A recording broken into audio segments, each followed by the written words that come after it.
నందు సోదరి సహోదరులారా, ప్రభువైన యేసుక్రీస్తు నామములో హృదయపూర్వక వందనాలండి. ముందుగా ఇంత మంచి సమయాన్ని ఇచ్చిన తండ్రైన దేవునికి ప్రభువైన క్రీస్తు ద్వారా కృతజ్ఞతాస్తుతులు చెల్లిస్తున్నానండి. అందరూ బాగున్నారండి. వాక్యం చదువుకొని ప్రార్థన చేసుకున్నారు. పాఠం కేంద్రం మార్క్ గారు రాసిన సువార్త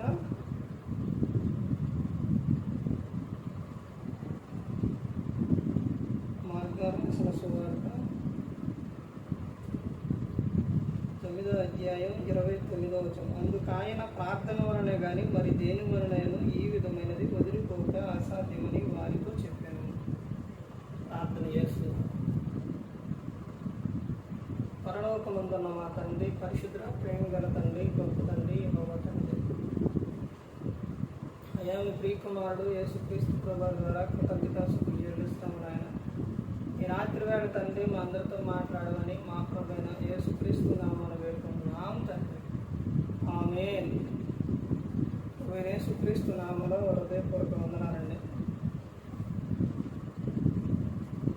దేవుని కుమారుడు యేసుక్రీస్తు ప్రభువారు ఈ లోకానికి వచ్చిన తర్వాత పరలోక రాజ్యం సమీపిస్తుంది కనుక మారు మనసు పొందమని ప్రకటింప మొదలుపెట్టింది. అంశం ప్రార్థించే భార్య యొక్క శక్తి అనేటిదో తెలుసా? ప్రార్థించే భార్య యొక్క శక్తి ఎలాంటిదో తెలుసా? ప్రార్థన అనేది ప్రార్థనలో చాలా శక్తి ఉంది. ప్రార్థనలో చాలా పవర్ అనేది ఉంది.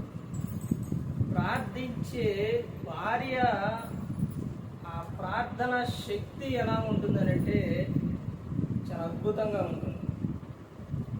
బైబిల్ గ్రంథంలో చూస్తే ప్రార్థించిన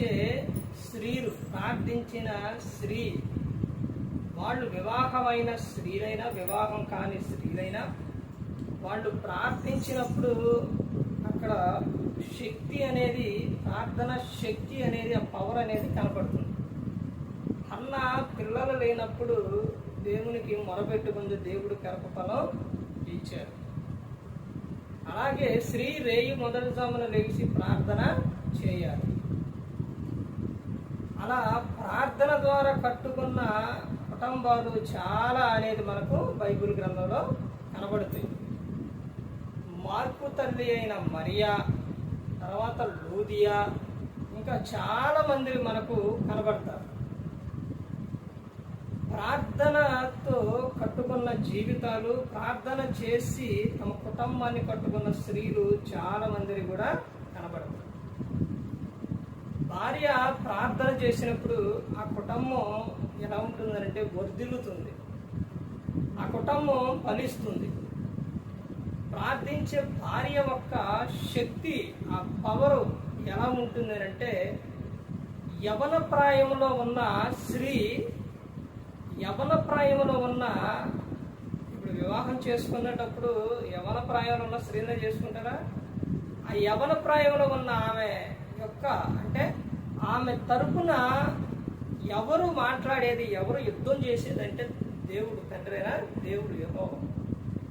యవన ప్రాయంలో ఉన్నప్పుడు ఆ యవన ప్రాయంలో ఉన్న స్త్రీని, అంటే వివాహమైన తర్వాత పురుషుడు మరి కొట్టినా లేకపోతే ఇదన్నా అన్నా కానీ ఆమె తరపున యుద్ధం చేసేది ఎవరు అని అంటే యెహోవా, తండ్రైన దేవుడు. అలాగే ఆ యవన ప్రాయంలో ఉన్న స్త్రీ కన్నీటి ప్రార్థన చాలా శక్తి అనేది కనపడుతుంది, చాలా పవర్ అనేది కనపడుతుంది. కానీ ఈ రోజున కుటుంబాల్లో స్త్రీ ప్రార్థన చేస్తుందా? ప్రార్థన చేసే స్త్రీగా లేదు. అలా ప్రార్థన చేసే స్త్రీగా ఎప్పుడైతే లేదో భర్త మారడం.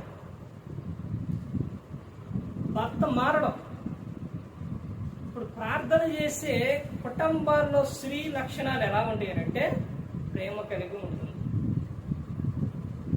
భర్తను విడిచిపెట్టదు, ఆ కుటుంబాన్ని కట్టుకుంటుంది, ఉదయాన్నే లేచి పని చేస్తుంది, కుటుంబం రక్షణ కోరుకుంటుంది.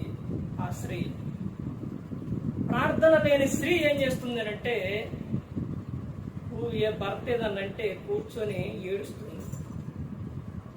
భర్త ఏదన్నా అంటే ప్రార్థన చేయని స్త్రీ ఏం చేస్తుందంటే వెంటనే వాళ్ళ తల్లిదండ్రులకు ఫోన్ చేస్తుంది, నన్ను కొడతండు, నన్ను తిడతండు, నన్ను పన్నేయట్లేదు అని చెప్తుంది.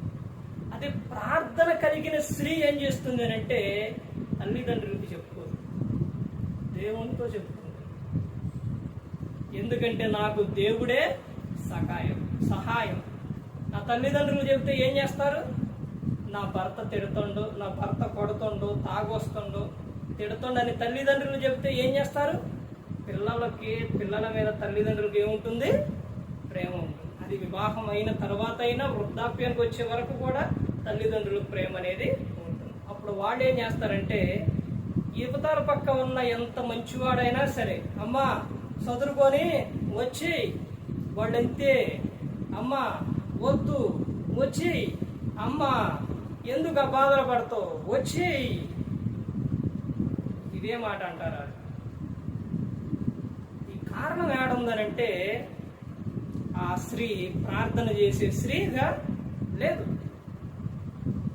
బైబిల్ గ్రంథంలో పిల్లలు లేనప్పుడు, వాళ్ళు మొరపెట్టుకున్నప్పుడు, పిల్లలు లేనప్పుడు ముందు వాళ్ళు ఎవరిని అడిగారు? దేవుణ్ణి అడగల, భర్తను అడిగారు. భర్తని అంటే అన్నా కానీ యాకోబు గారి భార్య కానీ వీళ్ళందరూ ఎవరిని అడిగారంటే భర్తను అడిగారు. అడిగినప్పుడు వాళ్ళు ఏమన్నారు? మేం కాదు ఇచ్చేది, మా వల్ల కాదు, నువ్వు ఏడ్చినా మొత్తుకున్నా నువ్వు వెయిట్ చేసినా ఉండా లేకపోయినా మా వల్ల కాదు ఇచ్చేది, మేం కాదు ఇచ్చేది, దేవుడు ఇచ్చేది అని చెప్తారు. ప్రార్థించే భార్య ఏం చేస్తుంది అంటే దేవుని మీద ఆధారపడుతుంది. ఇప్పుడు కుటుంబంలో సమస్య వచ్చింది, భర్త కొడుతుండు, భర్త తిడుతుండు. ప్రార్థించే స్త్రీ అయితే ఏం చేస్తుంది? ఎమ్మంటే పుట్టింటికి ఫోన్ చేస్తుందా? చెబుతుందా? చెప్పదు. ఎవరు చెబుతుంది? దేవునికి చెబుతుంది. అలాంటి ఆమె బైబిల్లో ఒక ఆమె ఎవరు అనంటే అందమైన స్త్రీ, గుణవతి అయిన స్త్రీ. దేవుడే చెబుతుండు ఏమో సౌందర్యమైన స్త్రీ అని దేవుడే సర్టిఫికేట్ ఇచ్చిందంటే ఇక ఆమె ఎంత అందమైన స్త్రీయో ఆలోచిస్తుంది. ఆ స్త్రీ భర్త విషయంలో, భర్త మూటువాడు, దుర్మార్గుడు అయినప్పటికీ భర్త చేసిన తప్పుని భార్య ఏం చేస్తుంది? కాపాడుతుంది. పోతే పోయిండ్లే తాగుబోతుడు, ఈ టార్చర్ ఏడబడతాం, ఆ రాజు వస్తారో ఒక ఏడుతూ చంపేస్తారో, పోతే పోయిండు పేరాకాడం అనుకుందా? అనుకోలేదు. వెళ్ళి రాజుగారి కాళ్ళ మీద పడి బతిమాలుకుంది, భర్తనే కాపాడుకుంది. ఎవరామె? అబిగై. ఈ రోజున ఉన్న స్త్రీలు ఏం చేస్తున్నారు? భర్తనే ఏదన్నంటే తల్లిదండ్రులకి చెప్పేసి, బయట చెప్పేసి ఏం చేస్తున్నారు? తిట్టియటం, కొట్టియటం, రకరకాలుగా మాట్లాడటం. ఎవరో బయట స్త్రీలు కాదు, భార్యే. కారణం ఏంటి? ప్రార్థన లేదు, దేవుని భయం లేదు. భర్త ఎప్పుడూ కూడా చాలా వరకు ఎక్కువగా తిట్టేవారుగా ఉంటారు, కొట్టేవారుగా ఉంటారు, కోప్పడేవారుగా ఉంటారు, తాగుబోతులు ఉంటారు, తిరుగుబోతులు ఉంటారు, మంచివారే తక్కువగా ఉంటారు. కానీ స్త్రీ మాత్రం కుటుంబంలో ఇక్కడ రెండే రకాలుగా ఉంటారు. స్త్రీలు ఎంతమంది ఎన్ని రకాలు ఉంటారు? రెండే రకాలు ఉంటారు. పురుషులు ఎన్ని రకాలు ఉంటారు? చాలా రకాలు ఉంటారు. స్త్రీ రెండే రకాలు. ఏంటి? ఒకటి జ్ఞానం కలిగిన స్త్రీ, రెండు మూర్ఖం కలిగిన స్త్రీ. ఈ రెండు విషయాలు. జ్ఞానం కలిగిన స్త్రీ ఏం చేస్తుందంటే జ్ఞానంతో కుటుంబాన్ని కడుతుంది. మూర్ఖమైన స్త్రీ, మూర్ఖురాలు ఆ స్త్రీ ఏం చేస్తుందంటే కుటుంబాన్ని కూర్చుకుంటుంది. జ్ఞానం కలిగిన స్త్రీ ఏం చేస్తుందంటే దేవుని మీద ఆధారపడుతుంది. మూర్ఖురాలు ఏం చేస్తుందంటే మనుషుల మీద ఆధారపడుతుంది. భార్య ప్రార్థన చేస్తే ఎంత శక్తి ఉంటుందో, ఎంత పవర్ ఉంటుందో బైబిల్ గ్రంథం చదివితే తెలుస్తుంది. భార్య ఒక్క ప్రార్థన భర్తకే, పిల్లలకే, ఆ కుటుంబానికి ఎంత దీవెన, ఎంత ఆశీర్వాదం అనేది బైబిల్ చదివితే తెలుస్తుంది. ఈ లోకంలో జరిగిన విషయాలు ఒక వ్యక్తి చాలా మంది ప్రార్థనకు వద్దు అని స్త్రీలని అంటారు. కానీ భార్య మాత్రం ఏం చేస్తుందంటే ప్రార్థనకు వెడుతుంది. భర్త కొట్టినా కానీ మళ్ళీ భర్త బాగుండాలని ప్రార్థన చేస్తుంది. యవన ప్రాయంలో ఉన్న స్త్రీ వైపు దేవుడు పక్షాన ఉంటే, దేవుడు యుద్ధం చేస్తుంటే దేవుడు మీ ప్రార్థన ఆలకించడా? ఆలకిస్తాడు. కానీ స్త్రీ ఎలా ప్రార్థన చేస్తుంది? అసలు చేసే స్త్రీగా ఉంటుందా? ఉండదు. మోకరించి కన్నీటితో నీ భర్త కోసం, నీ పిల్లల కోసం, నీ కుటుంబం కోసం ఎప్పుడైనా ప్రార్థన చేసావు నువ్వు? అసలు ఏమీ లేదు. ఏదన్నంటే నీకు భర్త ఏదన్నంటే ఏడవటం, లేకపోతే పుట్టింటి వారికి చెప్పటం, లేకపోతే పొరుగు వారికి చెప్పటం, ఏడుపులు తప్ప, గోల తప్ప.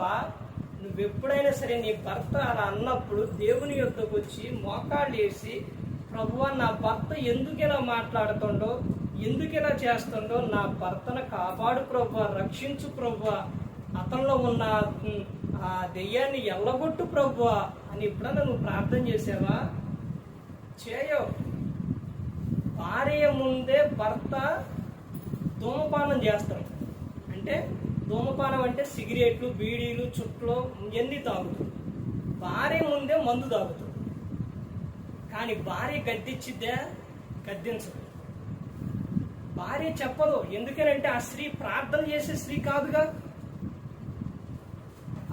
ఆ ప్రార్థన చేసే స్త్రీ అయితే ఏం చేస్తుంది? ఆ భర్తే భయపడతారు. బైబిల్ గ్రంథంలో ఏమనుందో తెలుసండి? పేతురు గారు రాసిన పత్రికలో, నీ భర్తకు వాక్యము ప్రార్థన తెలియకపోతే నీ పవిత్ర ప్రవర్తన చూసి దేవుని యొద్దకు రాబట్టబడవచ్చు అని చెప్పి. అంటే నీ ముందే చుట్ట తాగుతుందంటే, నీ ముందే బీడీ తాగుతుందంటే, నీ ముందే మందు తాగుతుందంటే, నీ ముందే ఇష్టానుసారంగా మాట్లాడుతుందనంటే నీ ప్రవర్తన ఎలా ఉంది ఒకసారి గమనించు. అంటే నువ్వు ప్రార్థన చేసే స్త్రీవైతే నీ భర్త ఏం చేస్తారు? నీకు గౌరవిస్తారు. ఎంత తాగుబోతాడైనా సరే, ఎంత తిరుగుబోతాయినా సరే, ఎవరైనా సరే భార్య భక్తిగా ఉండి ప్రార్థన చేసి అణుకు కలిగి ఉంటే వాడు ఆయన ఏమైతురు? మారిపోవలసింది. ఇలాంటి సందర్భాలు లోకంలో కానీ బైబుల్లో కానీ చాలా విషయాలు జరిగాయి. కానీ ఇవన్నీ తెలుసుకోరు. ఫోన్లు పెట్టుకొని ఎట్ట పైకి ఎట్ట అంటారా? ఎట్ట అనేది ఎట్ట అంటాం తప్ప, ఇక చూసుకుంటూ పోవడం తప్ప, ఏదైనా కానీ మార్పు అనేది దేవుని విషయం విని ఎవరైనా మారారా? ఏదన్నా ఉందా దేవుని వాక్యంలో? ఇవాళంటే ఏం చూడరు. నువ్వు ప్రార్థన చేసే స్త్రీవైతే నీ భర్త మారుతావు, నీ పిల్లలు మారుతారు, నీ కుటుంబం అద్భుతంగా ఉంటుంది. నీ కుటుంబం ఇప్పుడు పరలోకంలో ఎలా ఉంటుంది? చాలా అద్భుతంగా ఉంటుంది. అలాగే ఈ లోకంలో కూడా పరలోకాన్ని అనుభవించే విధంగా ఉంటారన్నమాట. భార్య ప్రార్థనలో అంత శక్తి ఉంది. భార్య ప్రార్థన చేసే ఆమె అయితే భర్తకు ఎక్కడ లేని ఆనందం అండి, ఎక్కడ లేని ఆనందం. నాకు చాలా విధంగా అనిపిస్తుంది. బయట స్త్రీలను చూసినప్పుడు, కొంతమంది స్త్రీలు ప్రార్థనకి వెళ్ళి భక్తిగా ఉన్న స్త్రీలను చూస్తే నాకేమనిపిస్తుంది అని అంటే, అందరికీ అనిపించింది. ఏమనిపిస్తుంది అని అంటే, అలా బైబిల్ గ్రంథంలో కూడా చాలా మంది ఉన్నారు. ఆహా, భర్త పట్ల వీళ్ళు ఆ కుటుంబాన్ని ఎంత చక్కగా కాపాడుకుంటున్నారో కదా అనిపిస్తుంది. ఎందుకు? దైవ భయం, దైవ భక్తి, ప్రార్థన జీవితం కలిగిన స్త్రీలు. లూదియా, చాలా మంది బైబిల్ గ్రంథంలో చాలా మంది ఉన్నారు. అలాంటి ప్రార్థన జీవితం కలిగి ఉన్నావా? ఎప్పుడు అస్తమానం మాటలు, అస్తమానం తమ ఇష్టానుసారంగా జీవించడం, అస్తమానంగా పోకిరి మాటలు, అస్తమానంగా గొడవలు, అస్తమానంగా ఇవన్నీ పెట్టుకొని స్త్రీలు ఉంటే నీ కుటుంబం ఎలా కట్టబడుతుంది? నీ కుటుంబం ఎలా ఆశీర్వదింపబడుతుంది? సార్ ఆలోచించు. నీ కుటుంబంలో గొడవలు అవుతున్నాయి అని అంటే నీ కుటుంబంలో ప్రార్థన ఉందా? నువ్వు ప్రార్థన కలిగిన స్త్రీవైతే నీ కుటుంబంలో దేవదూతలు ఉంటే, నీ కుటుంబంలో దేవుడు ఉంటాడు, నీ కుటుంబం కుటుంబం సమాధానంగా ఉంటుంది, సంతోషంగా ఉంటుంది. అదే నువ్వు ప్రార్థన చెయ్యని స్త్రీవైతే నీ కుటుంబంలో క్రూరమైన దూతలుంటే, సాతాను ఉంటుంది. తర్వాత ఎప్పుడు కూడా అక్కడ గొడవలు, సమస్యలు ఇలాంటివి అనేది ఉంటుంది. దేవుల్లో ఉన్న వ్యక్తి చూడండి, మారిన వ్యక్తి చూడండి, ప్రశాంతంగా ఉంటాడు. మారిన వ్యక్తి చూడండి, ఎప్పుడు కోపడుతూ ఉంటాడు, టెన్షన్ పడుతూ ఉంటాడు. ప్రతి ఒక్కరు కూడా గమనించుకోవాలి. ప్రతి ఒక్కరు కూడా ఇక్కడ ఏదైనా ప్రార్థన వలనే సాధ్యమని బైబిల్ గ్రంథం చెబుతుంది. ప్రార్థన వలనే సాధ్యమండి.